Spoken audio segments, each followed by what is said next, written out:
Hi, sorry if everything looks shit. The, not the best camera. This will be mostly a clip show anyway. The behind-the-scenes featurette. This is about Justin Roiland and Dan Harmon and how they made Rick and Morty. New clip one. And then they go to like the planet of the gerbils, and the gerbils live in humans' butts. In 2006 at Channel 101, I made a short called The Real Animated Adventures of Doc and Marty. Don't be sad, Marty. We'll go back in time, and we'll make sure that your kite doesn't get stuck in the tree. All right, Doc, that sounds great. I had fallen in love throughout the course of making that cartoon with the voices of the two characters. I kept using those voices and things. You know what she said to me? Oh, Reggie, what'd she say, man? Tell her what she said. Mitchell, I'm trying to do science in the basement, Mitchell. Harmon calls me and he's like, hey, Adult Swim is asking me about an animated project. You got as far as an animatic, and the animatic went over to Cartoon Network, and the thoughts coming back were, this is great. So, over the course of this video, I'm going to be pointing out a lot of logical fallacies here. For starters, the idea that Justin Roiland was an integral to the success of Rick and Morty. The idea that Dan Harmon didn't push him out of the show. And lastly, is Justin Roiland a good person? I think the best way to do this is just to go into the behind the scenes. We're going to view pretty much the best bits from the behind the scenes for seasons 1, 3, and 4. This on Rick and Morty is very unstructured. Times from a distance, it would look like a bunch of guys just fucking around. Learn English. Now I get to just be the guy that tries to make things normal. Computer. Computer. Computer. Our writer's room is on the second floor of a building in Burbank. It's a lighthearted environment with toys and just joy and happiness. The writer's room is simultaneously the most fun place in the world and also sometimes one of the most miserable places. It's got movie posters, it's got couches, it's got whiteboards where you can draw boobies. If you're 16 and you dream about working on a TV show, especially an animated comedy, this is the kind of room that you picture. How I know Rick and Morty gets made. I wake up in the morning, at 10, get here at 11. We fuck around, talk about TV until noon. Hopefully Justin comes in and goes like, I'm Mr. Jigglenuts! Ah, look at me, I'm Mr. Jigglenuts! And we all start laughing, and then we sit around and go, like, okay, what would Mr. Jigglenuts do? How does Mr. Jigglenuts feel? Hey, Marty, can you hear me? Yeah, Rick, I can hear you. All right, I'm putting you into his neck right now. Oh, shit, Rick, this is crazy. What are all these blue things in here? No time to worry about the blue things, Morty. We gotta get to Ruben's brain immediately. Get to his brain, and we'll go from there. Okay, so at that point, what is Rick's real plan? I stick to the writer's room. Justin comes in and out of it because he's dealing with the whole enchilada. So, as you can see, this series was very unprofessional from its inception. I mean, it was a total clown show, pretty much. And that's kind of why it worked. Dan Harmon did bring in a lot of structure, and that was important. In the writer's room, I had some binoculars, and I was using them to look at people as they walked around down below on the street. I'd stand right in the window just staring as people walked towards us. And I did that for 6 months before I realized that you could see right into the writer's room. It's clear as day. I'm doing, but it's definitely disturbing and ethically wrong. Yeah, that's a little creepy, but I shouldn't laugh. You know, I don't know if peeping Tom laws are still a thing, but they were in Rear Window. Remember that movie? So yeah, Justin Roiland, weird guy. It's about to get weirder. It's got this little funny bit of an ad for Viagra with Morty taped over it. Also an image of Morty presumably shocked at the sight of a man's penis. Oh, it's Justin Roiland, the co-creator of the show and the voice of Rick and Morty. What a surprise. What's going on in here? I'm just giving a tour of the bathroom. Oh. Hey, now that we have you, Yeah, let me ask you, Yeah. where's your favorite place to go to the bathroom? You want me to show you? I'd love to. Come on!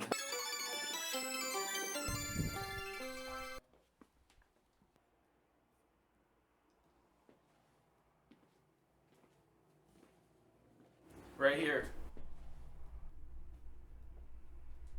I've been using the toilet like a sucker. It's place is great. These people are crazy. So yeah, I mean, for the record, toilet humor has existed in Rick and Morty since the beginning, as well as incest jokes. It's just funny because they used to work, and now they just don't. They just fall flat every time. Wonder why. Creepy specific old stuff from a mysterious antique or thrift store that fucks with you and shit and fuck. Have you acquired creepy specific stuff from a mysterious antique or thrift store that gives you powers but fucks with you and the fuck? So I think it's to no one's surprise, they didn't really know what they had at the end of season 1, going into season 2, or how big the show would eventually get, which culminates in season 3, where it peaks, which is interesting. Let's get into season 3. So what do you guys think about this behind the scenes peek? Camera 1, camera 2.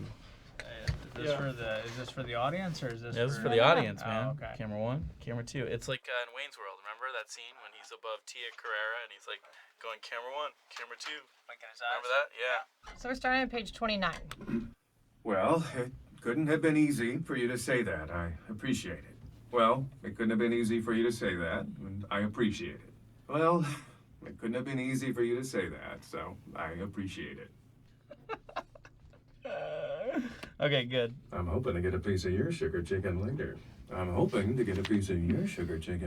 Hey, you did a fantastic job today. Well, thanks, man. You gave me some really great direction. I try my hardest.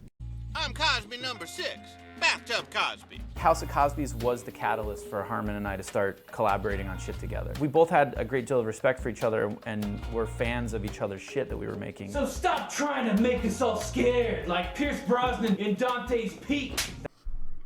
So season 3 is a very, well, all the production is very toned down compared to the behind the scenes we saw in season 1. Not only that, but it's a lot of it's focused on the beginning of Justin Roiland and Dan Harmon's career, especially considering now that they've replaced him as a voice actor. This next bit's gonna hit especially hard. Hey, because like I knew for me a big part of the show was like riffing back and forth with the character, you know, doing both characters. So just it's like it was one of the worst crises to happen in the history of Rick and Morty's development. The potential of Justin not doing both voices. What else is going to come out in the wash? Otherwise, what good is capitalism if it can't figure out what's awesome? You know, I don't know. I'm babbling at the end. What good is capitalism, right? I mean, if it can't tell you what's good and what's not. Justin Roiland is the show. Without him, this just doesn't work. And as you can see, it didn't. Well, the story's not over yet. So, after season 3, this happened, which really brought to light the fact that Justin Roiland split from Rick and Morty creatively after season 3. This all came out during his cancellation. It's pretty important stuff, because after season 3, Justin Roiland didn't stop working. He started working on something else. Something that's pretty damn good.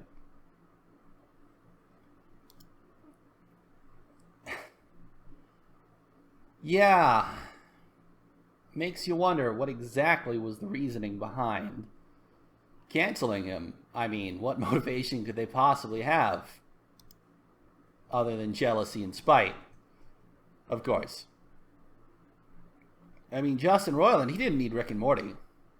But Rick and Morty, well, it became really, really obvious that they need him.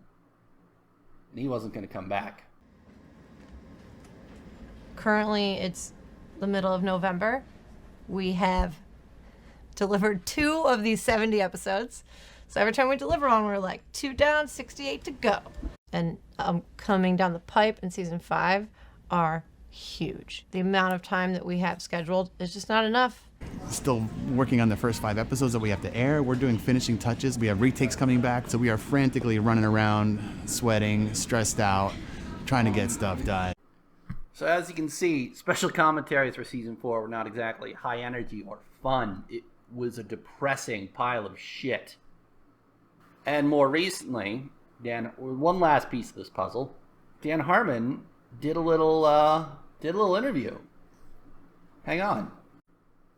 So, on this article with the Rolling Stones, Dan Harmon says Justin Roiland was showing up late, being lazy.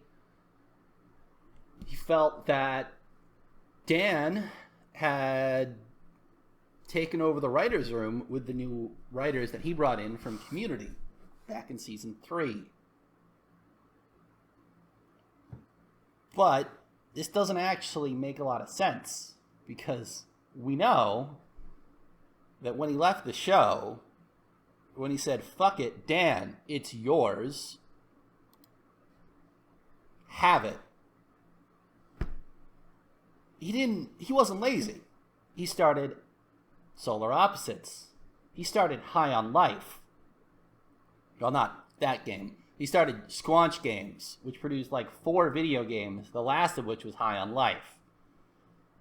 The timing of which release really lends a lot of credibility to my envy theory. So it's, what was it? Early, like spring 2023, right? When this game hits the market, High on Life. One of the creators of which, Justin Roiland, voicing the gun. Big on the creative side. It includes enough bits of intergalactic cable to do a whole episode. I think those envious bastards, when they saw just how well Justin Roiland's doing without Rick and Morty, smeared the shit out of him. They released his sealed court documents. What do you want? Falsify some messages? Wraps up the behind-the-scenes featurette, 15 to 20 minutes long. Not sure how long it ended up. I hope it was informative and fun. I hope you're not disappointed in it. I hope you weren't expecting something that it didn't provide. This was for you. I didn't do this for myself. I don't know what you want. Enjoy the DVD. See you guys next time. Too long.